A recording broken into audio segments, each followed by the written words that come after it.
passe au socle numéro 2 de la vérification. Donc pour ce, on va remonter dans le véhicule.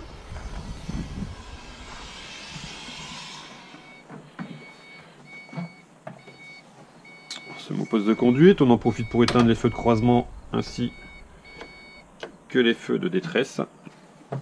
Alors on va couper le contact. Le but est de temps de mettre le véhicule en route. Donc on remet le contact.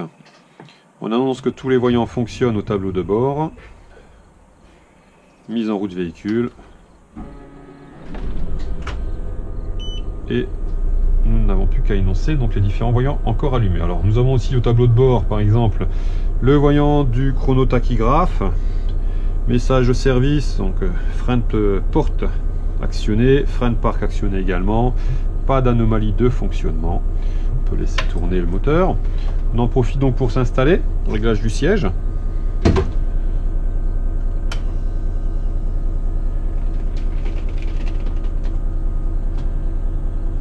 Réglage du volant et réglage, si nécessaire, des rétroviseurs. Alors, nous allons vérifier maintenant le bon fonctionnement, ouverture et fermeture des portes depuis le tableau de bord. Alors porte avant, fermeture, ouverture. Donc cette commande là fonctionne. De même pour la porte arrière.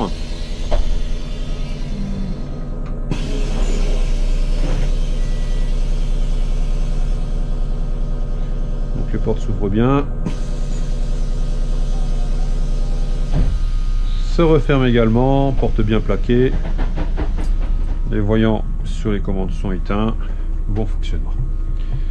Nous allons passer donc maintenant aux essais freins.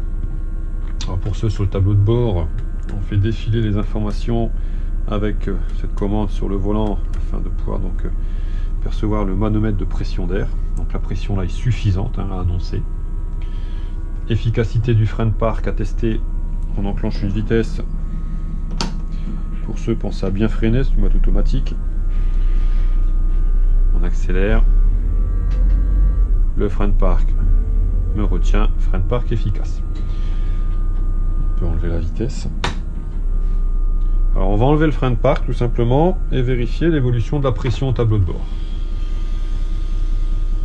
Pas de chute de pression importante, donc pas de fuite. Efficacité du frein principal. On avance. 1 mètre. On freine.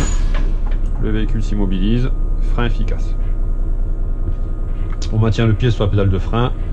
La pression au tableau de bord ne chute pas, donc pas de fuite. On peut immobiliser le véhicule. Et annoncer fin des essais freins. Voilà, fin du socle 2 et fin de vérification. Place au bilan final et à votre manœuvre.